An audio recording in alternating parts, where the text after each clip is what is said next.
Hi விவோஸ். Chennai விமான நிலையத்தில் தங்கம் கடத்தல், கைதான அண்ணாமலை, பேரதிர்ச்சியில் மூடி. அதாவது சென்னை விமான நிலையத்தில் தங்கம், போதைப்பொருள், வெளிநாட்டு கரன்சிகள், அரிய வகை வன உயிரினங்கள் போன்றவற்றை பலரும் சட்டத்திற்கு புறம்பானது என்று தெரிந்தும் கடத்தி வருகின்றார்கள். சுங்கவரித்துறை அதிகாரிகள், மத்திய வருவாய் புலனாய்வுத்துறை அதிகாரிகள் அடிக்கடி விமான நிலையத்தில் சோதனை நடத்துவது வழக்கமான ஒன்று.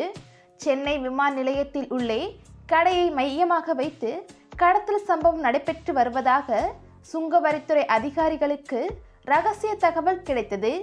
அதன் அடிப்படையில் சோதனை மேற்கொண்ட பொழுது சென்னையை சேர்ந்த யூடியூபர் மற்றும் கடையின் உரிமையாளருமான சபீர் அலியிடம் விசாரணை நடத்திய பொழுது பல்வேறு அதிர்ச்சிகர தகவல்கள் வெளியாகி பரபரப்பை ஏற்படுத்தியது.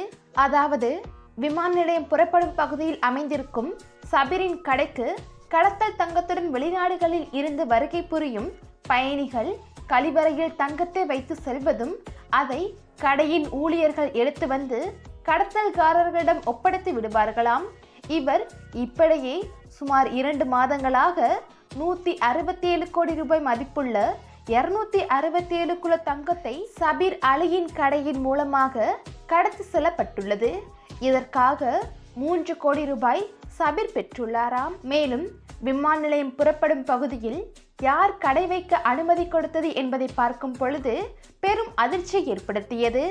அதாவது பாஜகவின் முக்கிய பிரமுகர் பிருத்வியின் உதவியால் தான் இந்த கடையை அமைத்துள்ளதாக அவர் வாக்குமூலம் கொடுத்துள்ளார்.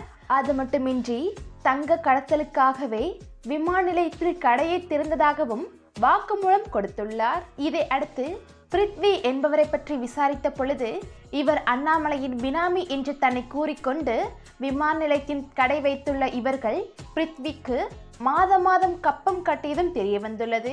மேலும் இது தொடர்பாக மேலும் விசாரிப்பதற்காக பாஜக மாணவரணியின் நிர்வாகி பிருத்வி வீட்டில் சோதனை நடத்த சென்ற அதிகாரிகளுக்கு தமிழக பாஜக தலைவர் அண்ணாமலை போனில் தொடர்பு கொண்டு மிரட்டியதாக கூறப்படுகின்றது. மேலும் ஏற்கனவே அண்ணாமலைக்கும் அவருடைய ஆட்களுக்கும் கடத்தல் மற்றும் மணல் கடத்தல் கும்பலுடன் தொடர்பு இருப்பதாகவும் பாஜக மேலிடத்தில் புகார் அளிக்க உள்ளதாகவும் பாஜக சிந்தனையாளர் பிரிவின் மாநில பார்வையாளர் கல்யாணராமன் ட்விட்டரில் பதிவிட்டு இருந்தார். இவர் பதிவிட்ட அடுத்த நாளே பாஜகவின் அடிப்படை உறுப்பினர் பதவியில் இருந்து கல்யாணராமன் நீக்கப்பட்டார். மேலும் இந்த தங்க கடத்தல் சம்பந்தப்பட்ட சபீர் அலி மற்றும் தமிழக பாஜக மாணவரணியின் பதவி வகித்து வரும் பிருத்வி ஆகியோருடன் பாஜக தலைவர்கள் JP நட்டா, பிரதமர் மோடி, அண்ணாமலை ஆகியோருடன் இணைந்து எடுத்த புகைப்படங்கள் நாளேடுகளில் வெளிவந்து உள்ளது. இந்த நிலையில்தான் தங்க கடத்தல் தொடர்பாக பாஜகவின் முக்கிய புள்ளிகள் கைதாக வாய்ப்பு இருப்பதாகவும் இதில் அண்ணாமலையை கைது செய்து விசாரணை நடத்த உள்ளதாகவும் தகவல்கள் வெளியாகி கொண்டு இருக்கின்றது. ஏனென்றால் 167 கோடி ஊழல் நடந்துள்ளது. இந்த தகவல் பிரதமர் மோடியை அதிர்ச்சியடை வைத்துள்ளது என்றுதான் சொல்ல வேண்டும். ஓகே விவோஸ், இது பத்தின உங்களுடைய கருத்துக்களை மறந்துடாம கமெண்ட் பாக்ஸை கமெண்ட் பண்ணுங்க. இந்த வீடியோ பிடிச்சிருந்தா லைக் பண்ணுங்க, ஷேர் பண்ணுங்க, மறந்துடாம சேனலை சப்ஸ்கிரைப் பண்ணிடுங்க. தேங்க்ஸ் ஃபார் வாட்சிங்.